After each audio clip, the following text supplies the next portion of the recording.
Part 1. When the snow stopped whispering in Oymyakan, the coldest inhabited place on Earth.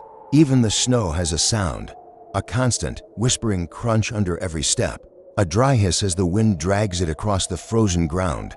But that morning, the sound was gone. I woke before dawn. The inside of my window laced with frost so thick it looked like carved ice.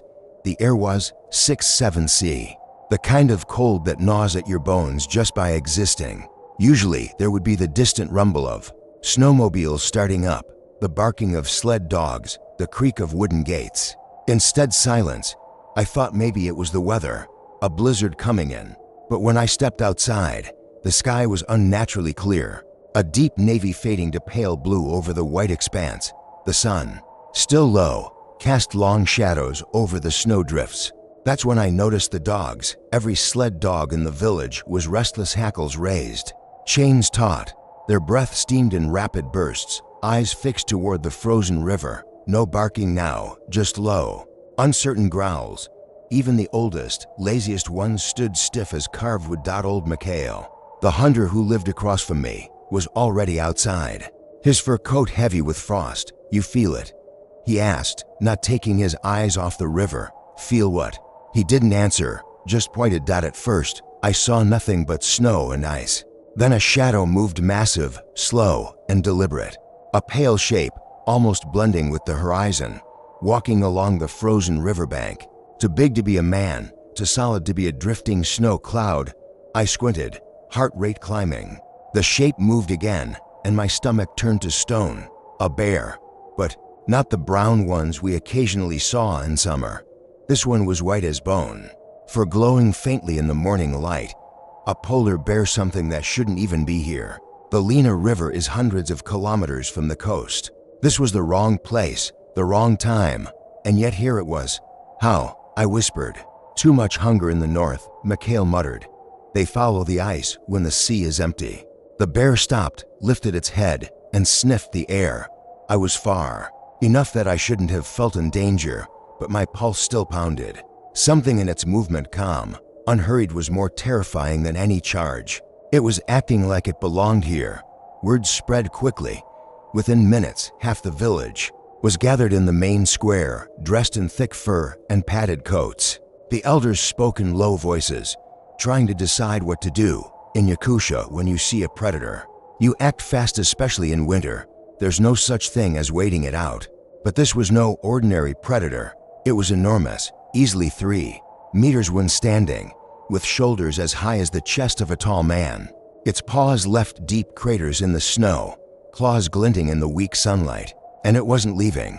The bear circled near the river for an hour, sniffing the wind, sometimes turning its head toward the village. Each time it did, every conversation in the square fell silent. The hunters were restless, but no one wanted to fire first. Not because of fear, though fear was there, but because in this part of the world, you don't provoke what you can't predict. Then came the sound we had all been waiting for and dreading at the same time. The dogs began barking. Again, wild and sharp. The bear had started moving toward the outskirts. The cold no longer felt like the biggest danger that day. Part 2. The hunt begins in the coldest place on Earth, approximately 5,000 in the west. People talk about cold the way they talk about spicy food, something you can measure, brag about, maybe even laugh at. In Oymyakan, cold is not a number, it's a living thing. It creeps into your joints, stiffens your lungs, makes your eyelids heavy with frost. And on that day, it was the stage for something we'd never faced before. The bear had come closer. Overnight, by morning, its tracks were less than 100 meters from the first houses. The paw prints were as wide as dinner plates, the edges frozen solid. You could see where the snow had been crushed flat under its weight, each step sinking deep as though the land itself sagged beneath it. The elders called a meeting in the community hall, a low wooden building where the walls groaned under the cold. Mikhail sat by the door, snow still crusted on his shoulders. Beside him was Yura, the youngest hunter in the village, barely 20, but with eyes like chips of frozen river. "Ice, we can't let it stay," one of the older men said, his voice low. "It's hungry. Next it will be looking for food in our yards." "Food means dogs," another replied. "And after dogs, People, the decision was simple. 3 hunters would track it, keep it away from the village, and drive it back toward the frozen river. If that didn't work well, no one said what would happen next. By the time they geared up, the temperature had dropped again. 70 C, maybe worse with the wind. Fur coats were layered over padded wool, mittens stuffed with reindeer hide. The rifles they carried looked almost fragile compared to the bulk of their clothing. The air was so cold the metal of the gun barrels shimmered faintly with frost. I followed them part of the way, far enough to see but not close enough to get in the way. The snow under my boots squealed with each step, brittle as glass. Ahead, the hunters moved in a tight formation, their breaths rising in clouds that froze midair before drifting down in tiny crystals. Then we saw it again. The bear was near the frozen river, pacing along the ice. It stopped now and then to dig at the snow, searching for something buried, fish frozen in the shallows, maybe, or the scent of a seal from far upstream. But each time the wind shifted, it turned its head toward us. The hunters spread out, slow and deliberate. Mikhail knelt, brushing snow away to reveal a patch of ice. He tapped it with the butt of his rifle, sending a hollow crack echoing across the frozen silence. The sound carried, and the bear's head snapped up. It started moving toward them. Not a charge, just a steady, ground-eating walk, like it had all the time in the world. The size of it made the landscape feel smaller, even at 50 meters. It looked close enough to touch. The men didn't run. That's not how you deal with predators here. They stood their ground, stamping their boots to keep blood flowing, eyes locked on the bear. Yura lifted his rifle, not to shoot, but to let the animal see the glint of metal in the pale sunlight. A warning.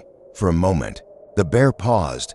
Snow swirled around its legs, the wind pulling at its thick fur, and then it turned.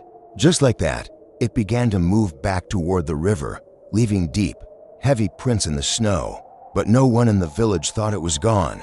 Mikhail spat into the snow, the frost instantly crystallizing on his beard. "It'll be back," he said, quietly. "Next time, it won't just be passing by." Part 3. The standoff. Be the third day. The bear was no longer a rumor. It was a shadow everyone could feel. You didn't have to see it. You just noticed how the dogs barked in the same direction every night, how even the old men stopped telling jokes and kept their rifles closer than their teacups. It wasn't the usual bear. Normally, a polar bear in these parts is already half-starved and skittish, sniffing around fish scraps, maybe stealing a bit of seal meat before heading back to the ice. This one didn't leave. It circled. It learned. It waited. Tracks in the snow grew fresher every morning. The imprints were huge, paws the size of dinner plates, claws digging deep into the frost.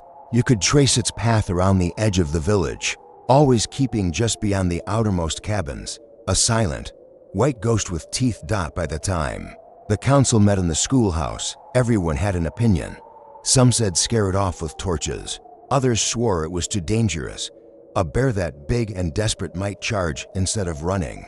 One of the elders spoke up, voice slow and even. "If it's watching us, it's already decided we're worth the risk." That shut the room down. That night, I went with 2 hunters, brothers, both built like they'd been carved from the same frozen log.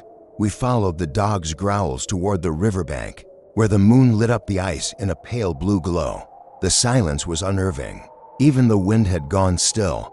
Then we saw it. At first, just a shape, too large to be a man, too solid to be a drift of snow. It lifted its head, and the moonlight caught its eyes, small, black, unblinking. The kind of stare that didn't see you as a threat, just as something that could be eaten. One of the brothers whispered, "It's fat. That means it's healthy. Healthy means strong." And strong meant trouble. We backed away, slow as you'd set down a boiling kettle, never turning our backs. The bear didn't follow, not yet, but it watched, the way a man in a bar watches a card game he plans to join later. Back in the village, we fortified what we could. Stacked firewood walls, sharpened poles, barrels filled with ice. The women boiled water in great iron pots, steam curling into the air like signal fires. The men checked rifle bolts and oiled axes.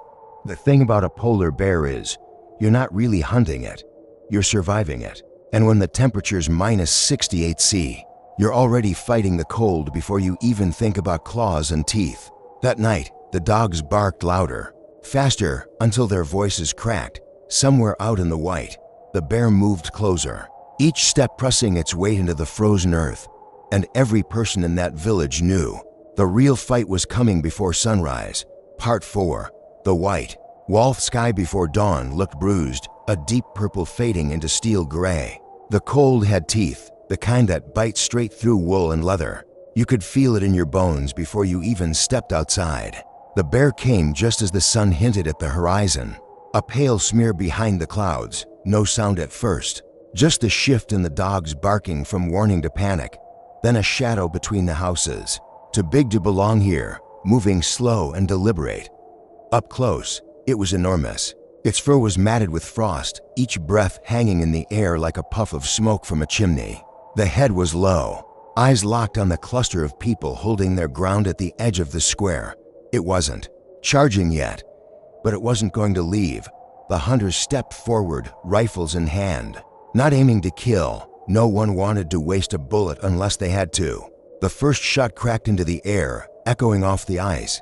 The bear flinched, but didn't retreat. Another shot, this one kicking snow at its paws. It stopped, sniffed the air, and let out a deep, guttural sound that made the hairs on the back of my neck rise. We lit the first row of torches, their flames struggling against the wind. The heat shimmered, and the bear blinked, taking a cautious step back. But instead of turning away, it began to circle, looking for an opening. That was when the elders shouted the signal, the one that meant now from behind the cabins. 2 more men appeared, dragging a massive sled stacked with fish and seal fat. They dropped it far from the village edge, the scent instantly cutting through the cold air. The bear hesitated. You could almost see the calculation in its eyes, the lure of easy food against the trouble of getting through us. It turned, slow and heavy, toward the sled. For a moment, no one moved, afraid that the slightest noise would change its mind. Then, as it lumbered away, the dogs barked again, not in fear this time, but in chase. The bear stopped once, looked back, and then kept going, vanishing into the swirling snow. We stood there for a long time, just listening to the silence that followed. The fire crackled, breath steamed. Somewhere, an axe head thudded into wood. Life, inch by inch, started again. Later, the hunters joked at the bear, probably thought we were all too much trouble. The elders didn't laugh. They knew, and now I knew too, that out here, the balance is fragile. One wrong move, one missed signal, and the snow would cover your name before the next dawn. That night, the temperature dropped even lower, but the village slept. The bear might return someday, or maybe another would come in its place. But for now, the coldest place on earth belonged to the people who had earned it, one frozen breath at a time.